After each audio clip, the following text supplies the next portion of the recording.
ট্রাম্পের মন্তব্য ঘিরে নেতানিয়াহুর মামলার শুনানি স্থগিত, উঠছে নানা প্রশ্ন। সাবেক মার্কিন প্রেসিডেন্ট ডোনাল্ড ট্রাম্পের এক মন্তব্য ঘিরে আলোচনায় এসেছে ইসরায়েলি প্রধানমন্ত্রী বেনিয়ামিন নেতানিয়াহুর দুর্নীতি মামলার শুনানি স্থগিত হওয়ার ঘটনা। সামাজিক মাধ্যমে ট্রাম্প লিখেন, নিয়ন্ত্রণহীন প্রসিকিউটররা যা করছে তা একেবারে পাগলামি।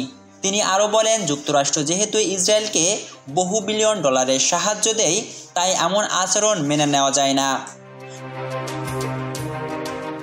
ট্রাম্পের এই পোস্টের পর নেতানিয়াহু তাকে ধন্যবাদ জানান। এরপরই আদালত নেতানিয়াহুর আবেদনের পরিপ্রেক্ষিতে 30 জুন ও 2 জুলাই নির্ধারিত সাক্ষ্য গ্রহণ বাতিল করে।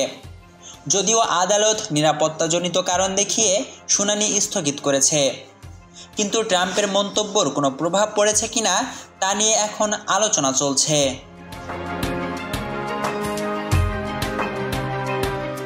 প্রসিকিউশনের পক্ষ থেকে এ বিষয়ে কোনো মন্তব্য করা হয়নি। অনেকেই মনে করছেন, একটি বিদেশি নেতার এমন মন্তব্য বিচার ব্যবস্থাকে প্রভাবিত করছে কিনা তা খতিয়ে দেখা উচিত। বিষয়টি এখন ইসরায়েলের রাজনীতি ও বিচার ব্যবস্থায় আলোচনার কেন্দ্রবিন্দুতে। মোহাম্মদ সাদিক, ঢাকা ভয়েস।